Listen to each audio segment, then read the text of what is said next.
జిల్లా నర్సంపేటలో ఉద్రిక్తత చోటు చేసుకుంది. భూ వివాదంలో ఇరు వర్గాలు పరస్పరంగా దాడి చేసుకున్నాయి. అక్కడ ఘర్షణ వాతావరణం నెలకొంది. ఒకరిపై ఒకరు రాళ్లతో దాడి చేసుకున్నారు. మాదన్నపేట రోడ్లో సర్వే నెంబర్ 111లో 4 ఎకరాల స్థలం ఉంది. అయితే ఆ భూమి కోసం ఇరు వర్గాలు ఒకరిపై ఒకరు దాడి చేసుకున్నాయి. రాళ్లతో ఒకరిపై ఒకరు విరుచుకుపడి దాడి చేసుకున్నారు. దాడిలో బాలకృష్ణ అనే వ్యక్తికి చాలా తీవ్రంగా గాయాలయ్యాయి. వారిద్దరిని కూడా కంట్రోల్ చేసే నేపథ్యంలో లాఠీ చార్జ్ చేశారు పోలీసులు. అక్కడి నుంచి అందరూ కూడా చెదరగొట్టేశారు. చూడండి, ఇక్కడ టీవీ స్క్రీన్ పైన మాదన్నపేట రోడ్లోని 111 సర్వే నెంబర్లో గల ఆ భూమి కోసం ఇరు వర్గాలు ఒకరినొకరు దాడి చేసుకున్నాయి. అక్కడ ఒక బహుశా గుడిసె ఉన్నట్టుగా ఉంది. ఆ గుడిసెను పూర్తిగా కూడా తొలగించే ప్రయత్నం చేస్తున్నారు. ఆ గడ్డి గుడిసెని అందరూ కూడా అక్కడ కొంతమంది మహిళలు ఆ పైనటువంటి ఆ గడ్డిని తొలగించేస్తున్నారు. అక్కడ దృశ్యాలు చూడండి, పరస్పరంగా ఆ తోపులాటకు సంబంధించిన దృశ్యాలను కూడా మనం చూస్తున్నాం. అక్కడ నుండి గుడిసెని తొలగించిన ఒకరిపై ఒకరు రాళ్లతో దాడి చేసుకోవడం, పోలీసులు అక్కడ చేరుకొని లాఠీ చార్జ్ చేయాల్సి వచ్చింది. ఆ ఇరు వర్గాల్ని కంట్రోల్ చేయడంలో పోలీసులు చాలా తీవ్ర ఇబ్బందులు పడ్డారు. లాఠీ చార్జ్ చేశారు. ఆ గుడిసెని ఒకరిపై ఒకరు ఆ గుడిసె పైనటువంటి ఆ గడ్డిని తొలగించడంతో పాటుగా రాళ్లతో రువ్వుకున్న ఒకసారి ఆ దృశ్యాలను చూద్దాం.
వరంగల్ జిల్లా నర్సంపేటలో ఉద్రిక్తత చోటు చేసుకుని చూడండి, ఇక్కడ ఆర్టీవీ స్క్రీన్ పైన రాళ్లతో రువ్వుకున్నటువంటి దృశ్యాలను చూస్తున్నాం.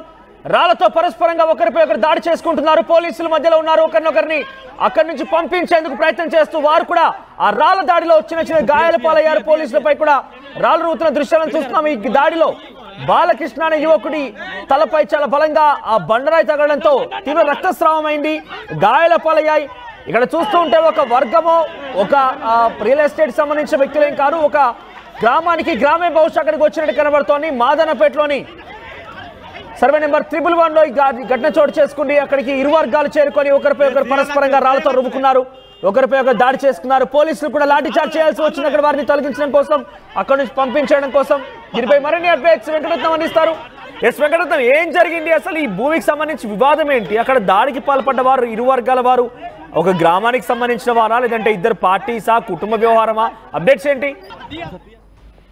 అయితే మనోజ్, 2 పార్టీలకు సంబంధించినటువంటి ఇద్దరు రియల్ ఎస్టేట్ వ్యాపారులకు సంబంధించినటువంటి గొడవ 2 వర్గాలుగా మారి అలాగే 2 పార్టీల గొడవ వరకు వెళ్ళిపోతుంది. అది 2 గ్రామాల మధ్యలో కూడా దారితీసినటువంటి పరిస్థితి. వివరాలు ఒక్కసారి మనం పరిశీలించినట్టయితే వరంగల్ జిల్లా నర్సంపేట పట్టణంలోనే మాదన్నపేట రోడ్లో 111 అసైన్ భూమి ఇక్కడ ఉంది. అయితే దీనికి సంబంధించి 2019 ఇది ఒక మాజీ మంత్రి అధికార భూమి. అయితే ఈ భూమి అతను చనిపోవడంతో వాళ్ళ భార్య ఎవరైతే ఉన్నారో తను 2019లో ఒక బీఆర్ఎస్ పార్టీకి చెందినటువంటి రామస్వామి నాయక్ అనేటువంటి అతనికి అమ్మేది. అది కూడా అతని స్నేహితులతో కలిసి ఈ 4 ఎకరాల భూమిని కొనుగోలు చేశారు. అయితే ఇది 2019లో జరగడం వల్ల 50 లక్షలకి ఎకరం చొప్పున ఇక్కడ 3 ఎకరాల భూమిని కొనుగోలు చేసి 1,50,00,000 రూపాయలు రామస్వామి భూ యజమానికి చెల్లించాడు. మరొక 50 లక్షలు చెల్లించాల్సినటువంటి అవసరం ఉంది. కానీ ఇక్కడ ఇది ప్రభుత్వం ఇచ్చినటువంటి భూమి కాబట్టి ఇది అసైన్డ్ భూమిగా పరిగణించి ఇది రిజిస్ట్రేషన్ కావడం లేదన్నటువంటి ఒక కారణంతో ఇక్కడ వీళ్ళు ఎవరైతే డబ్బులు రామస్వామి నాయక్ అనేటువంటి వ్యక్తులు మిగిలిన డబ్బులు చెల్లించలేదు. అయితే అప్పుడు రిజిస్ట్రేషన్ కాకపోవడంతో ఈ భూమిని అంటే తల్లికి తెలియకుండా కొడుకు కూడా ఈ భూమిని మరొక పార్టీకి కూడా అమ్మాడు. అయితే ఇప్పుడు ఈ భూమి కొన్నటువంటి వాళ్ళు కూడా ఎందుకంటే కోర్టులో వివాదం ఉందని చెప్పి మేము దాన్ని అంటే వివాదాన్ని సద్దుమణిగా చేయించుకుంటామని చెప్పి ఆ భూమి రిజిస్ట్రేషన్ కూడా మేము చేయించుకుంటామని చెప్పి ఇక్కడ కాంగ్రెస్ పార్టీకి చెందినటువంటి రామానంద్ అతని స్నేహితులు కలిసి కూడా ఈ 2024 అంటే లాస్ట్ ఇయర్ ఈ భూమిని కొనుగోలు చేశారు. అయితే అప్పటి నుండి ఈ భూమి సంబంధించి తమదంటే చెట్టు బీఆర్ఎస్ వర్గాలు అలాగే కాంగ్రెస్ వర్గాలు ఈ సంబంధించి ఇరు వర్గాలు కూడా తమదంటే తమదే అని చెప్పి అనుకుంటున్నారు. అయితే దీనికి సంబంధించి గతంలో కూడా కోర్టులో కూడా కేసు నడుస్తున్నటువంటి నేపథ్యంలో ఇప్పటికీ కూడా అది కోర్టులో కేసు నడుస్తుంది. అయితే దీనికి సంబంధించి కోర్టులో కేసు నడుస్తుండగానే ఇక్కడ రామానంద్ తో పాటు ఇక్కడ రామస్వామి నాయక్ వీళ్ళిద్దరూ అక్కడ నిర్మాణాలు చేపట్టేటువంటి అంటే తమ ఆధిపత్యం చూయించుకోవడం కోసం అక్కడ నిర్మాణాలు చేపట్టడం కోసం అలాగే కొన్ని గుడిసెలు అలాగే మట్టి పోసి లెవెల్ చేయించుకునేటువంటి ప్రయత్నం చేస్తున్నారు. అయితే ఇది ఎట్టి పరిస్థితుల్లో ఒప్పుకునేది లేదని చెప్పి ఇరు వర్గాల రియల్ ఎస్టేట్ వ్యాపారులు అక్కడికి చేరుకొని అక్కడ కొద్దిగా గొడవ ఉద్రిక్తంగా మారుతున్నటువంటి నేపథ్యంలో వాళ్ళ కార్యకర్తలకు అలాగే వాళ్ళ బంధుమిత్రులకు అందరికీ చెప్పడంతో ఇది కాస్త ఒక కొంత మాబ్ లాగా అంటే దాదాపు అటో 100 మంది ఇటో 100 మంది బీభత్సమైన వాళ్ళ దాడి జరుగుతుంది. దీనికి సంబంధించి వెంటనే సంఘటన స్థలానికి చేరుకున్నటువంటి ఆ పోలీసులు వాళ్ళని చెదరగొట్టేటువంటి ప్రయత్నం ప్రకారంగా ఇద్దరి మధ్య గొడవ ఒకరేమో బీఆర్ఎస్ పార్టీకి సంబంధించిన వాళ్ళు మొదట కొనుగోలు చేశారు. అది రిజిస్ట్రేషన్ అసైన్ ల్యాండ్ కాబట్టి కావడం లేదు. ఆ తర్వాత మరొక వ్యక్తి కొనుగోలు చేశాడు. కాంగ్రెస్ పార్టీకి సంబంధించిన ఆయన రిజిస్ట్రేషన్ చేసుకున్నామని ఆలోచన చేస్తూ అక్కడ చదును చేస్తూ ఉన్నాడు. ఈ నేపథ్యంలో ఇక్కడ చూస్తుంటే మహిళలు చాలా మంది ఉన్నారు. సో వారందరూ కూడా అక్కడ రియల్ ఎస్టేట్ వ్యాపారం చేసిన వాళ్ళగా లేరు. ఒక గ్రామానికి సంబంధించిన వ్యక్తులుగా ఉన్నారు. ఇద్దరి వర్గాల మధ్య జరిగినటువంటి ఆ ఫైట్ లో మహిళలు ఎందుకు ఇన్వాల్వ్ అయ్యారు? ఇంత సామాన్యమైనటువంటి వ్యక్తులు ఎందుకు వచ్చారు మరి? అయితే ఇక్కడ మనం చెప్తున్నదే ఇక్కడ ఏంటంటే ఇద్దరు రియల్ ఎస్టేట్ వ్యాపారులు అంటే వాళ్ళు ఇద్దరు వివిధ పార్టీలకు చెందినటువంటి వాళ్ళు. కానీ ఇక్కడ పార్టీల కార్యకర్తలు వాళ్ళ కుటుంబాలతో సహా ఇక్కడికి రావడం ఎందుకంటే బలాన్ని నిరూపించుకోవాలన్నా లేకపోతే ప్రతిదాడి చేయాలన్నా మందబలం కూడా కావాలి కాబట్టి ఒకరిని మించి ఒకరు ప్రత్యర్థులు కూడా అక్కడికి చేరుకుంటున్నటువంటి పరిస్థితి. దీనికి సంబంధించి మహిళలు కూడా ఇన్వాల్వ్ అయ్యారు. ఇక్కడ మనకేంటంటే అక్కడ ఎక్కువగా ఎస్సీ సామాజిక వర్గం వాళ్ళే ఎక్కువ మనకు అందులో కనిపిస్తున్నట్టున్నారు. అయితే వాళ్ళు కూడా ఏంటంటే ఒకరికి ఏం జరిగినా కానీ మిగిలిన వాళ్ళందరూ కూడా దాడికి ప్రయత్నం చేయాలి. ఎందుకంటే వాళ్ళకు యూనిటీగా ఉంటారు కాబట్టి ప్రతి ఒక్కరు ఒకరి మీద ఒకరు రక్షించుకునేటువంటి కార్యక్రమంలో భాగంగానే వీళ్ళ గూడెమంతా తరలి మిగిలిన వాళ్ళ మీద దాడి చేసేటువంటి ప్రయత్నం కలిసింది. కానీ అక్కడ పోలీసులు ఉన్నారన్నటువంటి ఒక భయం కూడా లేకుండా ఎవరు వెనక్కి తగ్గడం లేదు. రాళ్ల దాడి జరుగుతున్నటువంటి క్రమంలో ఇక్కడ పోలీసులు ఇన్వాల్వ్ అయినప్పటికీ కూడా ఇక్కడ తగ్గకపోవడంతో ఇక్కడ డీసీపీ గారు డైరెక్ట్ ఇన్వాల్వ్ అయిపోయి మరింత మంది పోలీసులను తీసుకొచ్చిన తర్వాత లాఠీ చార్జీతో చెదరగొట్టేటువంటి ప్రయత్నం చేశారు. చివరికి ప్రస్తుతానికైతే కొంత సద్దుమణింది. కానీ ఇది మళ్ళీ ఉద్రిక్తంగా ఉండేటువంటి అవకాశం అయితే స్పష్టంగా అనిపిస్తుంది. ఇక్కడ మహిళలు పిల్లలు అన్నటువంటి వాళ్ళు ఎవరూ లేకుండా ప్రతి ఒక్కరు అంటే అందరూ అంటే ఒక సామాజిక వర్గానికి చెందినటువంటి వాళ్ళందరూ అలాగే పార్టీల పరంగా కూడా ఇక్కడ ఉద్రిక్తంగా జరుగుతుంది కాబట్టి ఇక్కడ దీన్ని దృష్టిలో పెట్టుకొని ఇరు వర్గాలది ఒకే సామాజిక వర్గమా? ఇరు వర్గాలది ఒకే సామాజిక వర్గానికి సంబంధించిన వ్యక్తుల ఇక్కడ మనకు చూస్తుంటే ఏంటంటే ఇక్కడ ఇరు వర్గాలకు సంబంధించినటువంటి వాళ్ళు కూడా ఒకే సామాజిక వర్గానికి చెందినట్టుగా కనిపిస్తుంది. రామానంద్ అంటే రామస్వామి నాయక్ అనేటువంటి వ్యక్తి మాత్రం ఎస్సీ సామాజిక వర్గానికి చెందినటువంటి అతను. ఈ రామానంద్ మాత్రం ఇంకా తన సామాజిక వర్గం గురించి కూడా పూర్తిగా తెలుసుకోవాలి. ఎందుకంటే ఇక్కడ అంటే సామాజిక వర్గం అనే దానికంటే ఎక్కువ రెండు పార్టీల మధ్య అనొచ్చు. ఎందుకంటే ఏ సామాజిక వర్గం అయినా కానీ పార్టీల పరంగా వచ్చేసరికి మిగిలిన సామాజిక వర్గాలన్నీ కూడా పార్టీ పరంగానే పనిచేయాల్సి ఉంటుంది కాబట్టి ఇక్కడ రెండు రాజకీయ పార్టీల మధ్యనే గొడవ జరుగుతుంది మనం స్పష్టంగా ఇక్కడ మనకు అర్థమవుతుంది. ఇరు వర్గాల మధ్య ఫైట్ కాస్త రెండు పొలిటికల్ పార్టీల మధ్య ఫైట్ గా మారిన నేపథ్యంలో పోలీసులు ఏం చెప్తున్నారు మరి? ఎస్ ఎగ్జాక్ట్లీ ఇక్కడ ఏంటంటే పొలిటికల్ వార్ గానే ఇక్కడ దీన్ని పరిగణించాల్సి ఉంటుంది. ఎందుకంటే నర్సంపేట అంటేనే దాదాపు ఇటు ఒక రాజకీయ చైతన్యంతో పాటు అక్కడ ఎక్కడ ఎవరు తగ్గని విధంగా ఉంటుంది. ఎప్పుడైనా సరే ఏ రాజకీయ ఎన్నికలు వచ్చినా కానీ ఇక్కడ పోటీ తీవ్రంగా ఉంటున్న నేపథ్యంలో ఇక్కడ మాత్రం పార్టీల పరంగానే దీన్ని ఖచ్చితంగా చూడాల్సినటువంటి అవసరం అయితే కనిపిస్తుంది. ఇక్కడ ఎవరు ఏం చేసినా పోలీసులు మాత్రం చెదరగొట్టి ఇక్కడ దాని విచారణ కోర్టులో పరిధిలో ఉన్న తర్వాత మీరు ఎందుకు ఇన్వాల్వ్ అవుతున్నారని చెప్పి పోలీసులు కూడా వాళ్ళని తీవ్రంగా హెచ్చరించినటువంటి పరిస్థితి. ఇరు వర్గాలను కూడా పిలిపించి వాళ్ళతో ప్రస్తుతానికి అయితే మాట్లాడుతున్నారు. దీనికి సంబంధించి కూడా ఆ తప్పు కోర్టు కేసు తేలేంత వరకు ఎవరు భూమి మీదకి పోయినా కానీ వారిపై కఠిన చర్యలు తీసుకుంటామన్నటువంటి హెచ్చరికలు కూడా డీసీపీ గారు చేశారు. ఇప్పుడు అన్నింటినీ దృష్టిలో పెట్టుకుని కొంత సద్దుమణినటువంటి పరిస్థితి కనిపిస్తుంది. మరి కాసేపట్లో ఆర్టీవీ కూడా అక్కడికి వెళ్ళి దానికి సంబంధించిన పూర్తి వివరాలు అందించేటువంటి ప్రయత్నం అయితే చేస్తుంది మనోజ్.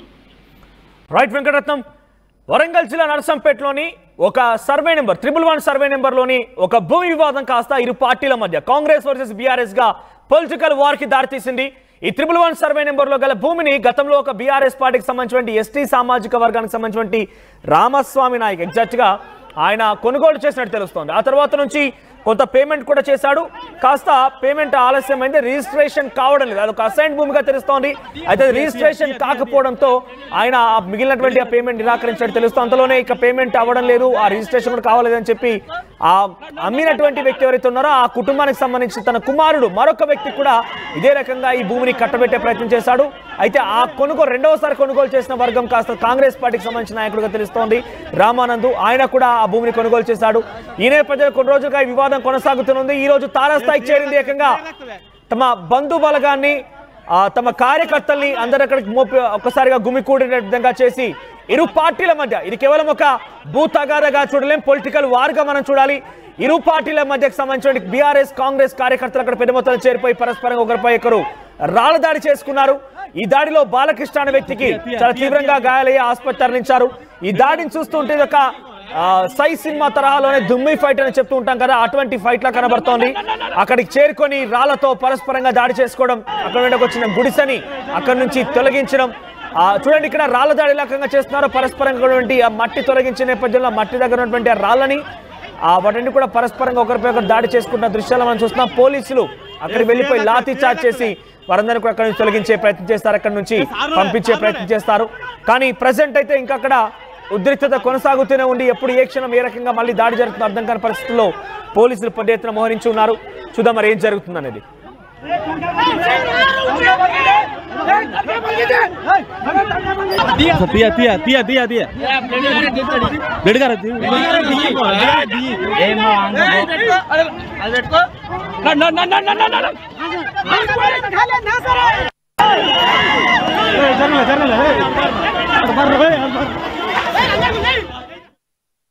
ఆర్టీవీ యాప్ వార్తల్ని క్షణాల్లో చదివే అవకాశం ఉంటుంది. ఒక న్యూస్ పేపర్, ఒక టెలివిజన్ ఛానల్ మీ చేతుల్లో